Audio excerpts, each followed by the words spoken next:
네, 인사드리고 시작하겠습니다. 김동희 강사입니다. 저는 현재 다원교육에서 통합과학과 유전 수업 진행을 하고 있고요. 제가 먼저 말씀드리려고 하는 거는 총 3가지 포인트를 가지고 좀 말씀을 드리려고 하고 있습니다. 첫 번째는 왜 지금 현재 통합과학과 유전을 선택해서 저희가 좀 공부를 해야 되는지, 두 번째는 통합과학과 유전이 좀 얼마나 어려운 과목인지, 그리고 세 번째는 그걸 우리가 방학 때 어떻게 좀 준비를 할 것인지, 이렇게 3가지 포인트를 가지고 말씀을 드리려고 하고요. 첫 번째는 이제 통합과학이 왜 어렵냐에 대한 이야기부터 좀 먼저 말씀을 드리려고 합니다. 일단은 통합과학이 수능에서 이제 보게 된다는 사실은 너무 잘 알고 계시고, 그 부분을 가지고 이제 제가 오늘 말씀드리기보다는 내신이 얼마나 좀 어려운지에 대한 이야기를 좀 말씀드리고 싶습니다. 먼저 첫 번째로 이제 보셔야 되는 거는, 저는 결국 평가 방식 자체가 좀 많이 변화된다라는 부분입니다. 일단 중학교 때는 저희가 좀 어느 정도 공부를 하고 암기를 하고 이렇게 되면 그냥 점수가 좀 나왔죠. 근데 저희가 고등학교 가게 되면 단순 암기에 대한 문제는 그렇게 많지가 않습니다. 결국 자료 해석 문항으로 다 바뀌게 되고요. 등급제로 저희가 모든 게 전환이 되기 때문에 모식도, 도표, 그래프 해석이 안 되게 되면 결국 점수가 나오지 못합니다. 그리고 두 번째 요소는 저는 개념은 아는데 문제 해결이 안 되는 친구들이 너무 많다라는 사실입니다. 그러니까 개념 자체는 우리 친구들이 다들 공부를 합니다. 안 하는 건 아닙니다. 근데 하는데 문제는 봤을 때 내가 어떻게 접근하지가 안 나옵니다. 그래서 문제를 접근하는 방식도 만들어줘야 되고요. 두 번째는 조건 자체도 좀 우리가 정리를 해줄 필요가 있습니다.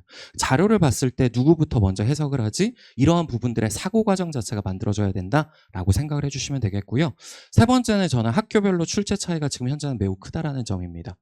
현재 지금 결국은 수능에서 어떻게 통합과학이 나올지는 내년에 나옵니다.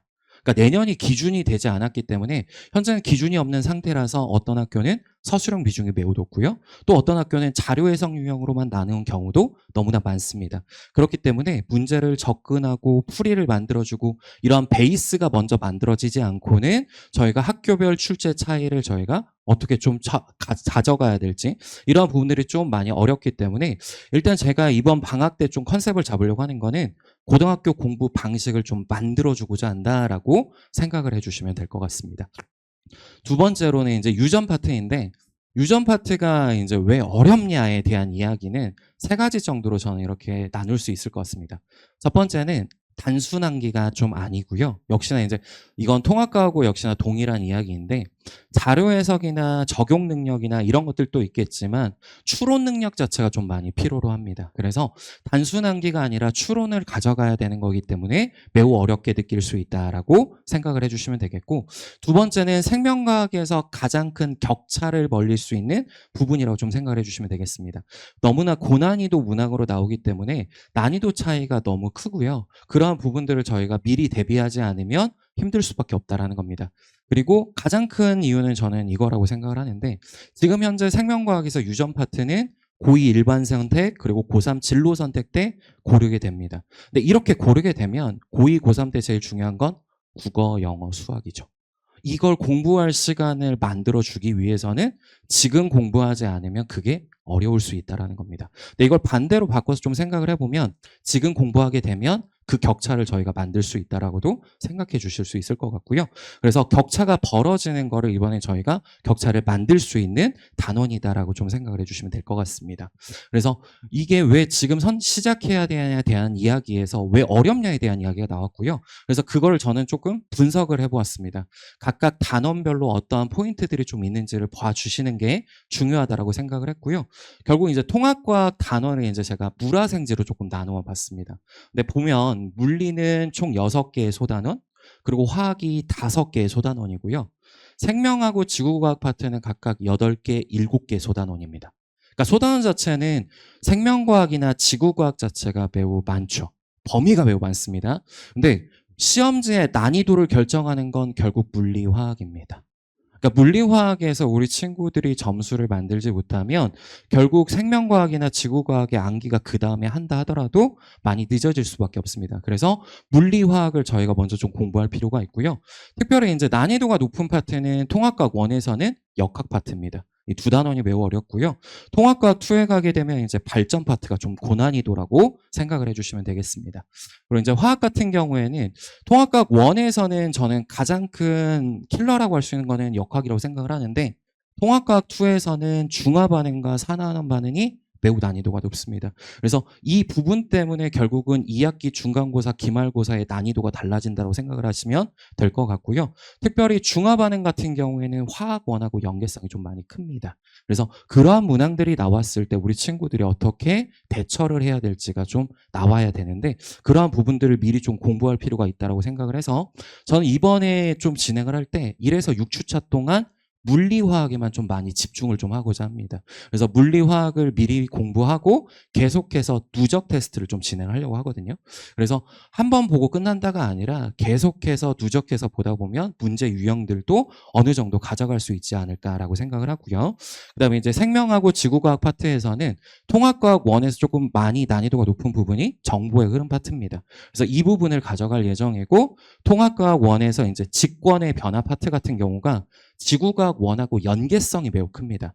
그래서 뭐 숙명여고 같은 경우에는 직권의 변화 파트에서 매우 난이도가 높게 나와서 우리 친구들이 많이 대처가 어려운 부분도 있고요. 그리고 이제 뭐 휘문고 같은 경우에는 직권의 변화 파트가 역시나 고3 난이도 문항이 나올 때가 좀 많았습니다. 그래서 그런 부분들을 봤을 때 전체적으로 생명과학과 지구과학은 자료 해석이 좀 많이 중요합니다. 그래서 자료 해석하는 방법을 좀 가르쳐 주려고 하고 있고요. 실제로 그래서 소단원을 제가 가지고 조금 보여드리려고 합니다. 첫 번째 이제 화학결합 파트인데 화학결합에서 그냥 원소의 주기성만 그냥 보고 끝난다가 아니라 도표 형식으로 나오고요. 다음과 같이 그래프 형식으로 나오게 됩니다. 이렇게 나왔을 때 우리 친구들이 분수 형태 꼴이 나오는 순간 바로 당황합니다. 그리고 그래프 나왔을 때 내가 어떻게 해석하지가 나오지 않기 때문에 매우 어려워한다라고 생각을 해주시면 되겠고요. 두 번째로 이제 물리 파트인데 물리 같은 경우에는 물리원 유형 문제가 다 나옵니다. 그러니까 물리원에 대한 대처가 되지 않으면 우리 친구들이 당연히 힘들 수밖에 없고요. 조건 변화하고 운동 분석하는 것들을 매우 어려워합니다. 그리고 여기 보시는 게 좀 보이실지 모르겠는데 탄젠트 이런 식으로 나옵니다. 그러니까 수학적으로도 좀 많이 접근할 필요성이 있다라는 거를 생각을 좀 해주셔야 될 것 같습니다. 그다음에 이제 유전 파트인데 유전 보기 전에 이제 통합과학 전체적인 제가 이제 총평을 좀 가지고 왔습니다. 이거는 고등학교 이제 1학년 시험지를 제가 다행스럽게도 이제 대치권에 있는 것들은 좀 다 볼 수 있었어서 전체적으로 좀 제가 정리를 해봤습니다. 일단 물리하고 화학에 대한 전반적인 난이도는 매우 높습니다. 근데 우리 아이들이 느끼는 체감 난이도로 봤을 때 물리는 상대적으로 좀 낮게 느낍니다. 근데 이렇게 낮게 느끼는 이유가 대부분의 친구들이 물리는 많이 선행들을 좀 하죠. 그러다 보니까 좀 낮게 느끼는 경향이 있고요. 화학은 확실히 어려워합니다. 특별히 이제 통합과학 2로 갔을 때 더 많이 느끼게 되는 것 같고 생명과학하고 지구과학의 난이도는 상대적으로 좀 낮죠. 근데 보시는 바와 같이 지구과학이 생각보다 상합니다. 그러니까 우리 친구들이 맨 마지막에 갔을 때 점수의 격차가 벌어지는 원인이 전 지구과학이라고 생각이 들거든요. 그래서 지구과학 자료에 대한 분석이 매우 중요하다라고 좀 생각을 해주시면 될 것 같습니다. 그래서 공략 포인트는 이제 조금 다 다른데 공통된 사항으로서 이제 제가 말씀드리고 싶은 거는 다 EBS, 고2, 고3, 모의고사 이런 것들이 나오기 때문에 자료 해석을 내가 어떻게 하지가 나와야 될 것 같습니다. 그래서 자료 해석 자체를 좀 가져가는 게 매우 중요하다라고 하는 게 통합과학이라고 생각을 해주시면 되겠고요. 이제 유전을 보시게 되면 유전은 일반 선택하고 진로 선택으로 나뉩니다. 전반적으로 다 봤을 때 생명과학이 이제 일반 선택에서 고2 파트 때 저희가 고르게 됩니다. 이거는 거의 대부분의 친구들이 필수적으로 이제 배워야 되는 부분이다라고 생각을 해주시면 되겠고요. 그래서 이 부분도 이제 저희가 그림을 보면 뭐 너무 유명하죠. 유전 파트에서 가계도라든지 뭐 DNA 상대량이든지 이런 식으로 이제 문제가 나오기 때문에 난이도가 매우 높게 느낄 수밖에 없습니다. 그래서 여기도 역시나 이제 난이도와 공략 포인트를 잡아봤는데 전반적으로 봤을 때 유전 파트에서 제일 중요한 거는 자료 해석하고 조건을 어떻게 분석할지를 배우는 게 가장 큰 핵심이라고 생각을 합니다.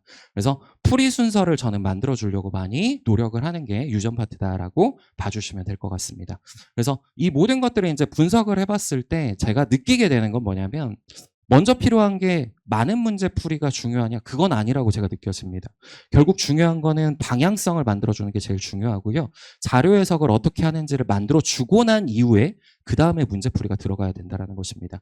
그래서 통합과학 같은 경우에는 이제 세 가지 파트를 제가 아까 전에 앞서서 말씀드렸는데 어떻게 이걸 공부하냐? 이게 이제 저는 핵심이라고 생각을 하거든요. 그래서 첫 번째로 보시는 게 개념 관계입니다.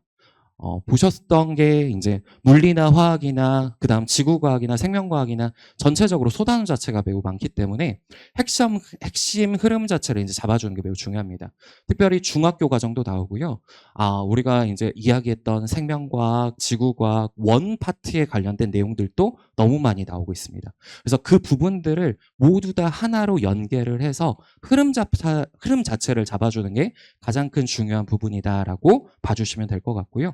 두 번째 이제 계속해서 말씀드렸던 게 자료 해석에 대한 이야기였습니다. 그래서 자료 해석을 그래프를 봤는데 X축은 뭐고 Y축은 뭐고 그리고 그게 여기에서 이제 이야기하는 영역들로 각각 누구를 이야기하는지 그리고 면적이 의미하는 바는 무엇인지 이런 것들을 좀 많이 필요로 합니다. 그래서 자료를 읽는 방법 그리고 자료를 읽는 순서 이런 것들을 좀 잡아주고자 한다라고 생각을 해주시면 되겠습니다.